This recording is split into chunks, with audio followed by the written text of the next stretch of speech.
ಕುಟುಂಬ ಇರ್ತಕ್ಕಂಥವರು ದಯವಿಟ್ಟು ನಮ್ಮ ಕುಟುಂಬದೊಂದಿಗೆ ಕುತ್ಕೊಳ್ಳಬೇಕಾಗಿದ್ದಾರೆ. ನಮ್ಮ ಕುಟುಂಬದವರೊಂದಿಗೆ ಕುತ್ಕೊಳ್ಳಿ. ಕುಟುಂಬ ಇರೋದು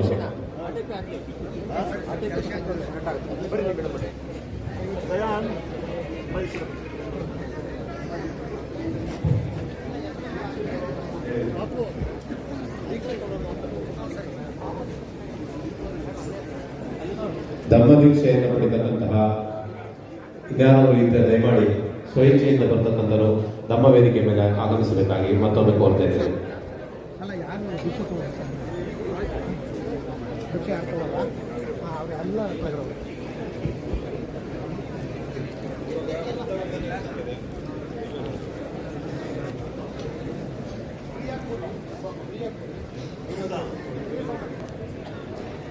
ಬಂಧುಗಳೇ, ಈಗ ನೆನಲೋಕ ಭತ್ತೇಜಿಯವರ ಸಮ್ಮುಖದಲ್ಲಿ ಚಿಕ್ಕಮಗಳೂರಿನ ಸುಮಾರು 60 ಕುಟುಂಬಗಳು ಬೌದ್ಧ ಧರ್ಮ ದೀಕ್ಷೆಯನ್ನು ಇವತ್ತು ತೆಗೆದುಕೊಳ್ತಾ ಇದ್ದಾರೆ. ಎಲ್ಲರೂ ಶ್ರದ್ಧಾ ಭಕ್ತಿಯಿಂದ ಇವತ್ತು ಎಲ್ಲರೂ ಕೂಡ ವೇದಿಕೆ ಮೇಲೆ ಆಸೀನರಾಗಿದ್ದೀರಿ.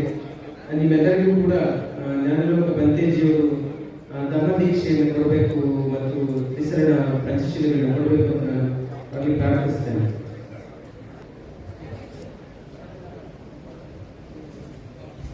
ನಮೋ ತಸ್ಸ ಭಗವತು ಅರಹತು ಸಮ್ಮಾ ಸಂಬುದ್ಧಸ್ಸ. ನಮೋ ತಸ್ಸ ಭಗವತು ಅರಹತು ಸಮ್ಮಾ.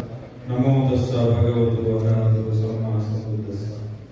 ಮೊಟ್ಟಮೊದಲಾಗಿ ಭಗವಂತನ ವಂದಿಸುತ್ತಾ ಬಾಬಾ ಸಾಹೇಬ್ ಅಂಬೇಡ್ಕರ್ ಕೃತಜ್ಞತೆಯನ್ನು ಹೇಳುತ್ತಾ ನಮಗೆ ದಾರಿ ತೋರಿರುವಂತಹ ನಮ್ಮ ಗುರುಗಳು ವಂದಿಸುತ್ತಾ ಇಲ್ಲಿ ವೇದಿಕೆ ಮೇಲೆ ಇರುವಂತಹ ಮಹಾ ಉಪಾಸಕ ಮತ್ತು ಉಪಾಸಕ ಮತ್ತು ಉಪಾಸಕಿಯರು ಬಂದು ಧಮ್ಮ ಮಿತ್ರರೇ, ಇವತ್ತಿನ ದಿವಸ ನಾವೆಲ್ಲರೂ ಕೂಡ ದೀಕ್ಷೆಗಳನ್ನು ತಗೊಳ್ತಾ ಇದ್ದೀವಿ. ಧಮ್ಮ ದೀಕ್ಷೆ, ಸತ್ಯದ ದೀಕ್ಷೆಗಳನ್ನು ತಗೊಳ್ತಾ ಇದ್ದೀವಿ.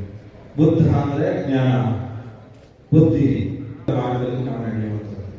ಸಂಘ ಗಚ್ಚಾಮಿ ಅಂದ್ರೆ ಯಾರು ನಮಗೆ ಗುರುಗಳಾಗಿರ್ತಾರೆ, ಯಾರು ಒಳ್ಳೆಯ ಮಾತನ್ನು ಹೇಳ್ತಾರೆ, ನಿಮಗೆ ಯಾರು ಒಳ್ಳೆಯ ಜೀವನ ಉಪಯೋಗವನ್ನು ತೋರಿಸ್ಕೊಡ್ತಾರೆ, ಒಳ್ಳೆಯ ಮಾರ್ಗದಲ್ಲಿ ನಾವು ನಡೆಸ್ತಾರೆ, ಅವರಿಗೆ ಗುರುಗಳಿಗೆ ನಾವು ಕೃತಜ್ಞತರಾಗಿರುವಂತಹ ಒಂದು ಮಾರ್ಗದಲ್ಲಿ ನಡೆಯುವಂತ ಧನ್ಯವಾದ ಮಾಡೋಣ. ಬುದ್ಧ ಧಮ್ಮ ಸಂಘ ವಂದನೆ ಮಾಡುತ್ತಾ ಮತ್ತು ಈ ಜ್ಞಾನದ ಪ್ರಭಾವದಿಂದ ಎಲ್ಲಾ ಜೀವಿಗಳು